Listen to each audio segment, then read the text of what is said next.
সর্বশক্তিমান আল্লাহর কাছে আমরা যেন তারা সেরে উঠতে পারে এবং তারা যেন আবার স্বাভাবিক জীবনে ফিরে এসে সেটি আমাদের প্রত্যাশা। কালকেও আমরা এই দুইটা বাচ্চার জন্য আমরা বেরোইছি। এর মধ্যে পুরো টাউনের মধ্যে আমরা বিভিন্ন জায়গার মধ্যে সব জায়গার মধ্যে ক্রাউড হয় ওই সব জায়গার মধ্যে আমরা কালকে অনেক কালেকশন করছি। তো সবাই মিললে আমরা আজকের দিনে তারা সাহায্য করতেছি, এটাই অনেক ভালো লাগতেছে। আর আমরা বিভিন্ন জায়গার মধ্যে দেখা যায় যে ধর্ম নিয়ে সে অনেক কিছু হয়, তো আমরা চাই যাতে সব ধর্ম মিললে সেটি আমরা একজন যখন প্রবলেমে পড়ে হিন্দু হোক বা মুসলিম হোক সব ধর্ম মিললে যাতে তার পাশে এগিয়ে যায় এবং সবাই মিললে যাতে তারা সাহায্য করি, হিন্দু হোক বা মুসলিম হোক সবাইরই যাতে সাহায্য করি। আমরা সবাই মানুষ, ধর্ম পরে আগে আমরা সবাই মানুষ, এটি আমি চাই সবাই যাতে মিল্লামিশা থাকে এবং আগামী দিনেও যাতে এরকমভাবে সবাই যারা বিপদে পড়বো তারা যাতে সবাই মিললে হেল্প করা হোক।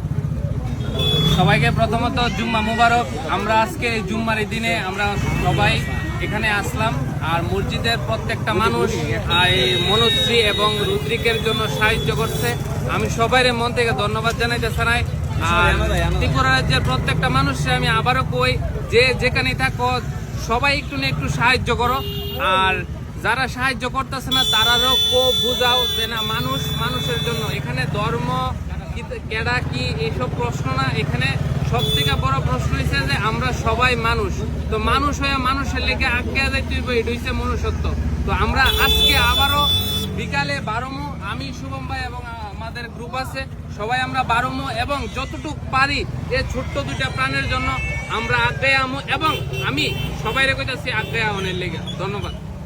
আমাদের দক্ষিণ রামনগরে এখানে রিয়াজুল জান্নাহ মসজিদ জামে মসজিদের সামনে এখানে এসে আমাদের শুভম ভাই এবং আলামিন ভাই যেই উদ্যোগটা নিয়েছে দুটি ছোট শিশুকে বাঁচানোর উদ্দেশ্য করে যেই কালেকশনটা করছে তারা ত্রিপুরার বিভিন্ন জায়গাতে কালেকশন করছে, এই উদ্যোগটা নেওয়ার জন্য আমরা আমাদের যুব সমাজ থেকে তাদের দুইজনকে আমাদের এলাকারই যুবক তারাও, তো তাদেরকে আমরা বিশেষভাবে ধন্যবাদ জানাই। আপনারা এগিয়ে যান, আপনাদের সঙ্গে আমরা অবশ্যই আছি। সমাজ হিন্দু হোক মুসলিম হোক জাতি ধর্ম নির্বিশেষে আমরা সবাই সবার পাশে থাকবো, মানবতাটাই সর্বঊর্ধ্বে। আমরা এই দিক থেকে আমরা তাদের দুইজনকে আলামিন ভাই এবং শুভম ভাইকে বিশেষভাবে ধন্যবাদ জানাচ্ছি। থ্যাংক ইউ ভাই।